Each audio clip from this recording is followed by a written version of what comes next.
Hello दोस्तों, मैं विनय आनंद, आपका इन्फो दोस्त, आपका स्वागत करता है। और दोस्तों, आज मैं आपके लिए NIRF की 2020 की रैंकिंग का इन्फो लेकर आपके सामने आया हूँ। और दोस्तों, ये आपके एग्ज़ाम के पॉइंट ऑफ व्यू से काफ़ी इम्पॉर्टेंट है, क्योंकि आपके UGC नेट एग्ज़ाम में मिनिमम 2 क्वेश्चंस हायर एजुकेशन से आते ही हैं, और वो 2 क्वेश्चन आपके करेंट इवेंट पर बेस्ड होते हैं। तो उस हिसाब से देखें तो ये आपके लिए काफ़ी इम्पॉर्टेंट टॉपिक है। तो इस वीडियो को आप पूरा देखना, और यदि वीडियो अच्छी लगे तो इसको सब्सक्राइब जरूर कर लेना। तो चलिए शुरू करते हैं। तो दोस्तों, NIRF ये है क्या? तो ये है नेशनल इंस्टीट्यूशनल रैंकिंग फ्रेमवर्क। ये क्या है? National institutional ranking framework. That means कि ये इंडिया में जितने भी इंस्टीट्यूट्स हैं उन सभी इंस्टीट्यूट्स को एक रैंक प्रदान करता है, उसको रैंक करता है, ठीक। और ये रैंकिंग बताता है कि वो इंस्टीट्यूट्स कितना अच्छा है। तो ये जो रैंकिंग सिस्टम थी, इसको सबसे पहले शुरू किया गया था 2015 में। 2015 में इस रैंकिंग सिस्टम NIRF के रैंकिंग सिस्टम को सबसे पहले शुरू किया गया था। और इसकी पहली जो रैंकिंग थी वो रिलीज़ की गई थी 4 अप्रैल 2016। 4 अप्रैल 2016 को इसकी पहली रैंकिंग को रिलीज़ की गई थी।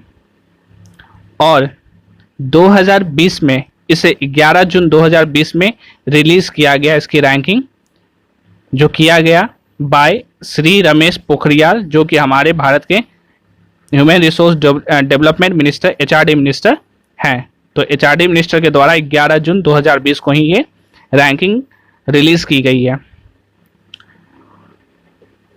ये NIRF की जो रैंकिंग दी जाती है वो 10 कैटेगरी में दी जाती है। इसके पहले ये 9 कैटेगरी में दी गई थी। इस बार इसमें एक कैटेगरी को ऐड किया गया, और वो था डेंटल की कैटेगरी। तो इस 10 कैटेगरी में आपका engineering, university, management, college, medical, pharmacy, law, architecture and dental, जो डेंटल को है इस साल कंसीडर किया गया। इसमें जो इन्फिनिट सेंटर है, इंफॉर्मेशन लाइब्रेरी नेटवर्क सेंटर, उसने जितने भी एक डेटा को कैप्चर किया गया, उस डेटा को कैप्चर करके उसका जो डेवलप किया गया पोर्टल, वो इन्फिनिट के सेंटर के द्वारा ही किया गया। ओके, ये दोस्तों आपके सामने इंडियन रैंकिंग 2020, इसको रिलीज किया गया 11 जून 2020। ये हमारे ऑनरेबल मिनिस्टर, जो HRD मिनिस्टर हैं, श्री रमेश पोखरियाल। और यहाँ आपको अलग अलग कैटेगरी आपको सामने दिख रही होंगी। अब दोस्तों बात आती है वाई दिस रैंकिंग, आखिर ये रैंकिंग क्यों दिया जाता है? तो ये रैंकिंग दिया जाता है to promote competition among the educational institution all over the country. जितने भी कंट्री में इंस्टीट्यूशन है, एजुकेशनल इंस्टीट्यूशंस हैं, उन सभी के बीच में एक कंपटीशन को प्रमोट करने के लिए ये रैंकिंग दी जाती है, ताकि जो भी इंस्टीट्यूशंस हैं वो सभी चाहें कि हम इस साल अपने रैंकिंग को और अच्छी करें। ताकि आखिर ये रैंकिंग अच्छी करनी क्यों है? तो इसलिए है क्योंकि जो अच्छा परफॉर्म करता है इंस्टीट्यूशन, उसको इंस्टीट्यूट ऑफ एमिनेंस नाम के स्कीम में उसको भेजा जाता है। और ये इंस्टीट्यूट ऑफ एमिनेंस नाम का स्कीम क्या है? तो इस स्कीम में जो भी शामिल होता है इंस्टीट्यूट, उसको ग्लोबल रिकॉग्निशन मिलती है।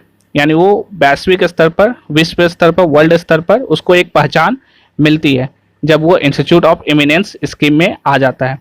तो इसी स्कीम में आने के लिए जो भी सारी इंस्टीट्यूशन है वो अच्छा से अच्छा काम करने की कोशिश करती है, और NIRF उसको रैंकिंग प्रदान करती है।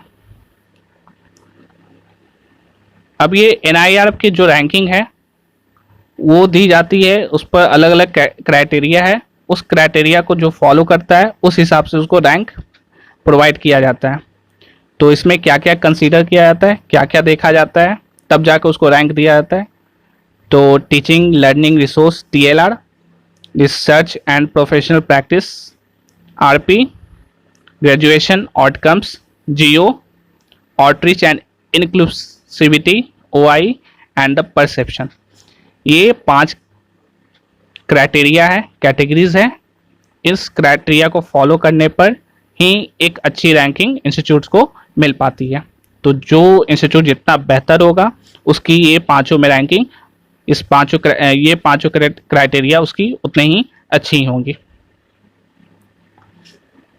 ये दोस्तों, ये रैंकिंग देने के बाद क्या होता है, जो भी स्टूडेंट होते हैं उसको एक गाइड की तरह ये काम करता है रैंकिंग। वो स्टूडेंट जान पाता है कि उसके कंट्री में, इंडिया में कौन कौन से इंस्टीट्यूट है, वो किस लेवल के हैं, कौन सा टॉप है, और वो स्टूडेंट उस हिसाब से अपनी हायर एजुकेशन को प्राप्त करने की कोशिश करता है। और दोस्तों, पहले जैसे मैंने बोला कि ये इसमें नॉट डिफरेंट कैटेगरीज पहले थी, 2020 में इस साल डेंटल कैटेगरी को भी इसमें इंक्लूड किया गया पहली बार, और अब जाकर इसमें टोटल 10 कैटेगरी हो गई है। ये दोस्तों, यही सबसे आपके लिए सबसे ज़्यादा इम्पॉर्टेंट है। यहाँ पर अलग अलग कैटेगरीज में टॉप 3 इंस्टीट्यूट्स के नाम लिखे गए हैं। आपको मिनिमम एक नाम याद रखना है। मिनिमम आपको फर्स्ट जो टॉप है, जो फर्स्ट नंबर पर है, उसको आपको याद रखना है।